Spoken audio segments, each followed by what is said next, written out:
Hello, welcome back to Learn Oikonomia. In this video, we would be discussing the concept of carbon credit. So, what is a carbon credit? We know that we have been discussing several concepts with respect to carbon. We have discussed carbon tax, we have discussed carbon trading, we have discussed a lot about emissions related trading agreements, all these things. So, in this scenario, what is a carbon credit? And that is the concept of discussion in this video. And let's go to the video. So a carbon credit is nothing but a permit, and that would be allowing the owner of the permit to emit a certain amount of carbon dioxide or other forms of greenhouse gases. So as I have been repeatedly telling in the videos where we have discussed the concepts related to carbon, here also I want to tell that it is nothing but when I say greenhouse gases, we have to see that carbon dioxide forms a major part of greenhouse gas. It doesn't mean that this is the only greenhouse gas in the environment. It is actually greenhouse gas comprised of a lot of gases like different forms of carbon, which form carbon dioxide, carbon monoxide, methane, ethane, several other forms of gases apart from carbon. So all these would in combination form what is known as greenhouse gas. So when we say concepts related to carbon trading, carbon credit, all these things, just remember that whenever we deal with all these concepts, we are not just concerned about carbon dioxide or carbon monoxide or methane or ethane or just forms of carbon alone, but we do refer to other forms of greenhouse gases as well. Okay, so one credit permits the emission of 1 ton of carbon dioxide or equivalent in other forms of greenhouse gases. Carbon credit is half of a so-called cap and trade program. We have already discussed what a cap and trade program is. We have said that there have been two different sets of economies in the world, developing economies and developed economies. Since developed economies have already attained a certain stage of development, they don't need to they don't need to go for a severe kind of development process as what is seen in the case of developing economies. Whereas developing economies, they are in the process of development, so as a result they are creating a lot of pollution compared to what is created by the developed economies, right? So we can see that coming to the concept of carbon credit, companies that pollute the environment are awarded certain credits, and these credits would be allowing these companies to continue to pollute. And remember, this is only up to a certain limit. There is a cap there, and the limit is reduced periodically. It depends upon the development status of a particular economy. Meanwhile, the company may sell the unneeded credits to another company. So here comes the role of the carbon trading. That is, as I have already told you, since developed economies have already reached a certain stage of development, their pollution level is less compared to what is seen in the case of developing economy. So in most of the cases, we can see that the developing economies, since they have to go for a large amount of production, large amount of technological upgradation, all these kinds of things, they are emitting a lot. So they would purchase these credit from developed economies. So since these developing economies are polluting more and developed economies are polluting less, developed economies could sell the extra carbon credit to the developing economies. As a result, we could reduce the global carbon emission level. Private companies are actually they are doubly incentivized to reduce greenhouse gas emissions. First, they need to spend money on extra credits if their emission exceed the cap.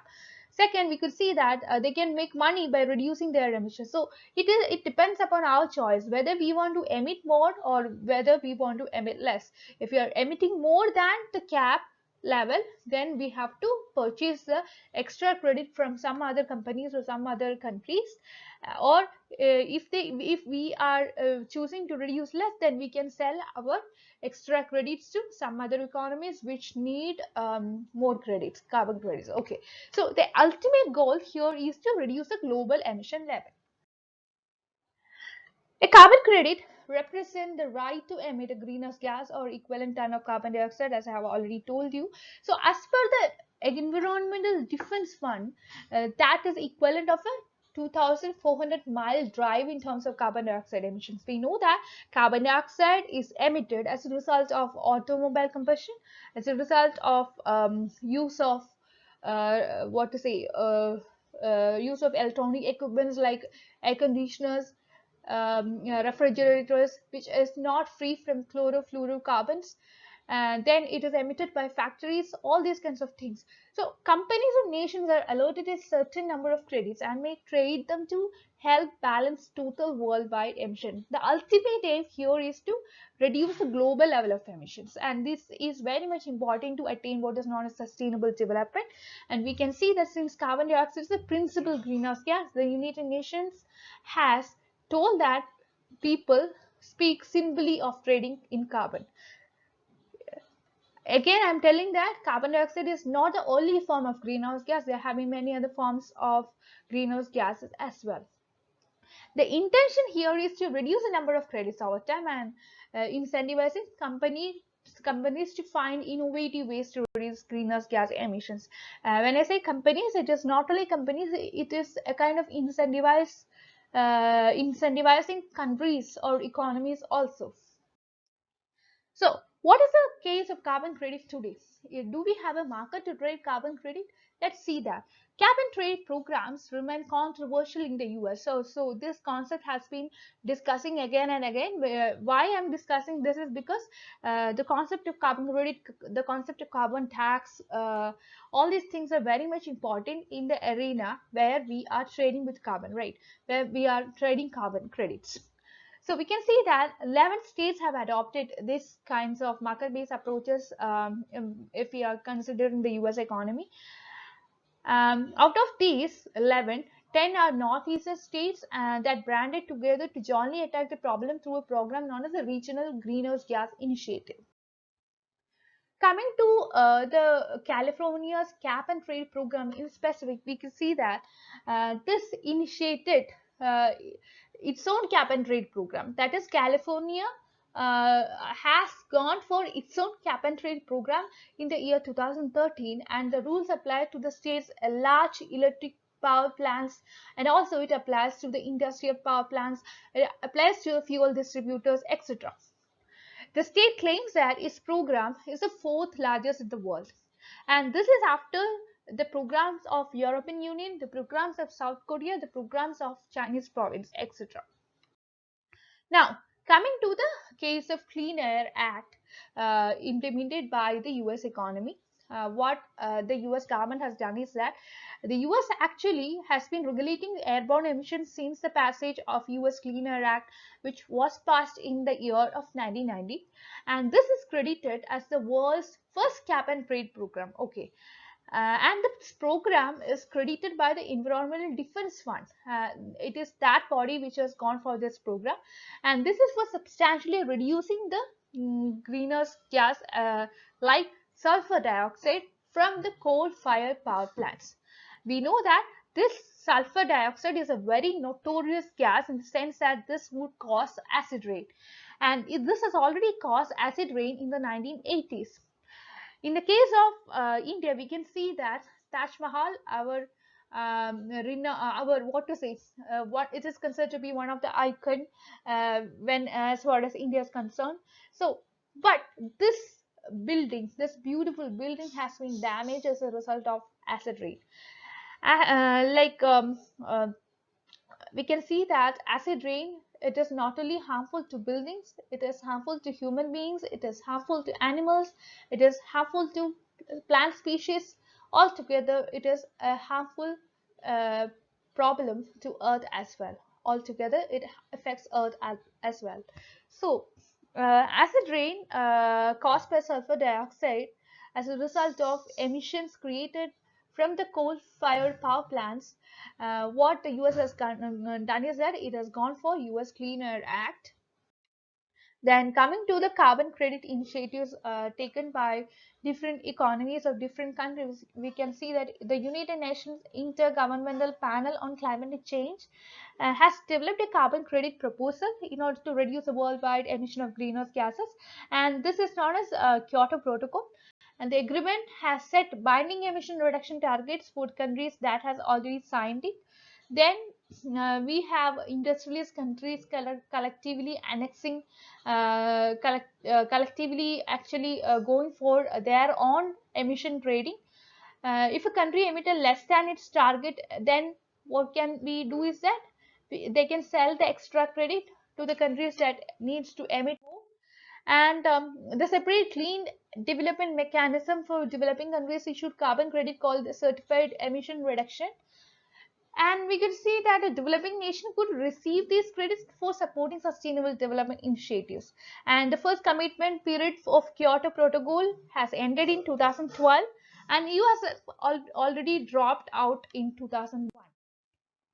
Coming to another agreement with respect to climatic management, this is the Paris Climate Agreement. The Kyoto Protocol, this was something which was revised in 2012, and in an agreement known as Doha Amendment. Okay, and this was ratified as of October 2020 with 147 members signing, uh, and they have deposited their instrument of acceptance. More than 190 nations signed the Paris Agreement of 2015. The US dropped out, and the Paris Agreement is also known as Paris Climate Accord. This is an agreement, and this also aims to reduce the greenhouse gas emissions, and this set a limit to a certain level, and limit the global temperature increase to below 2 degrees Celsius, and this is above the pre-industrial levels by the year of 2100. Coming to the Glasgow COP26 climate change summit, we can see that there have been many negotiations, many discussions, many debates that were going on related to climatic change treaties, agreements, all these kinds of things. And as a result, this Glasgow COP26 climate change summit was one among them. Here, the hope was to encourage the governments of various countries to invest in various initiatives as well as technology, uh, which would be protecting forest, which would be helping in building the renewable energy technology infrastructure in order to combat climatic change. For example, you can see that Brazil's chief negotiator at this agreement or at this summit has flagged that the forest-rich South American country planned to be a major trader of carbon credits. There were several other countries as well which had taken several initiatives in order to deal with climatic change. Several other provisions in the accord include zero tax on bilateral trade of offsets between countries, and there was a 5% of revenues generated from the offsets would be placed in an adaptation fund, and this is for developing countries to help fight climatic change. Coming to the question, how much does a carbon credit cost? This is very much important for both a developing economy as well as an underdeveloping economy or a developed economy. Carbon credits have different prices. It actually depends upon the location and the market where these credits are traded. In 2019, the average price was $4.33 per ton, and it is expected that this figure would increase. Where can you buy carbon credits? As in the case of every other commodity, you have to go to the commodity market to get commodity. You have to deal with financial market to purchase financial assets. So here also we have a market, and this is not as carbon credit market. There are several private companies that offer carbon offsets to companies of individuals which seek to reduce carbon footprint. And these offsets represent investments or contributions to various projects with negative carbon footprint. How large is carbon credit market is very important. We can see that it actually depends upon the location of the market or the geographical distinctions, etc., and also the regulations in the market. The voluntary carbon market consisting largely of companies that buy carbon offsets for CSR reasons, that is corporate social responsibility. I have already explained the concept of corporate social responsibility. So the market for compliance credits related to regulatory carbon caps is substantially larger. So that's all for today. I hope you could get some understanding with respect to carbon credit. So when we have something known as carbon credit in mind, we have to read this carbon credit concept along with carbon tax as well as carbon trading. So because all these things, all these concepts are very much related. So that's all for today. Please like, share and subscribe to this channel for more videos, and you can be a part of my Telegram channel and Telegram group to discuss your doubts. I'll be providing the links of these in the description box. You can join from there. That's all for today. Thank you.